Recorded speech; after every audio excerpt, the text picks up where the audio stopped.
ఓం శ్రీ సాయిరామ్. పరిప్రశ్న గ్రంథం నుండి కొంత భాగం తెలుసుకుందాం. ఇస్లాప్. స్వామి సర్వాంతర్యామి అని నా ప్రత్యక్షానుభవం. సాయి, అయినా నీవు స్వామిని బృందావనములో వదిలి నీ బసకు చేరగానే నీవు స్వామి బృందావనములో ఉన్నారని అనుకుంటావు.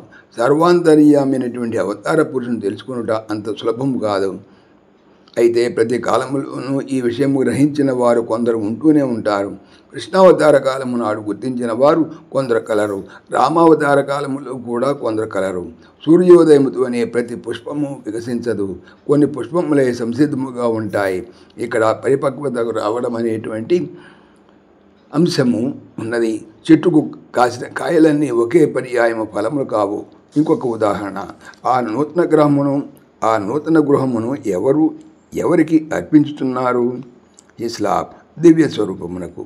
సాయి, ఏమిటి దివ్య స్వరూపమునక? ఇదే దివ్య స్వరూపము. ఇది మానవ దేహము. నా పేరును ఒక బదలాయింపు దస్తావేజుపై వ్రాసినప్పుడు ఎవరికి ఆ బదలాయింపు జరుగుతున్నది? బదలాయింపు చేయువారెవరు? అది దేహం నుండి దేహములు కాదా? ఇస్లాప్. అవును, ఒక దేహం నుండి ఇంకొక దేహమునకు. సాయి, ఖచ్చితముగా. అంటే ఇక్కడ అంతరార్థం ఏంటంటే స్వామిని యథార్థము అవతారం అని గుర్తించిన సమర్పణ, స్వీకరణ అనేవి అర్ధరహితములవును. ఇందు ఏదీ సంభవించట్లేదు. ఇస్లాప్.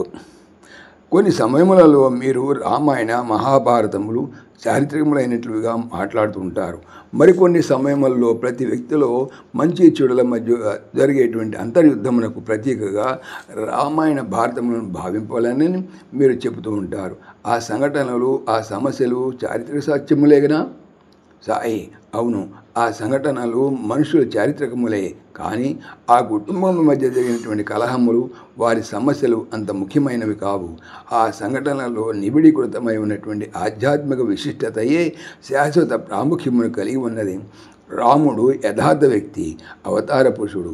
దశరథుడు రాముని తండ్రి. కృష్ణుడు కూడా యథార్థ వ్యక్తియే. అతని అవతార కాలము నాటి సంఘటనలు కూడా యథార్థములే. అయితే రాముని జీవిత వివరణ యుగములు గడిచే కొద్దీ అనేక మార్పులకు గురి అయినది. కొంతవరకు వక్రీకరింపబడినది. స్వామిచే విరచింపబడినటువంటి రామకథ ఎన్నో యుగముల వరకు ప్రామాణిక గ్రంథమగును. కృష్ణుని కాలములో దృక్పథము వేరుగా ఉండేది. ఆనాటి సంఘటనలను ఈనాటి ప్రజలు ఇంకొక విధముగా భావించేదరు. సాయిరామ్. ఓం శ్రీ సాయిరామ్. ఈ ఛానల్కి సంబంధించినటువంటి పూర్తి సమాచారము డిస్క్రిప్షన్లో చూడవచ్చును. సాయిరామ్.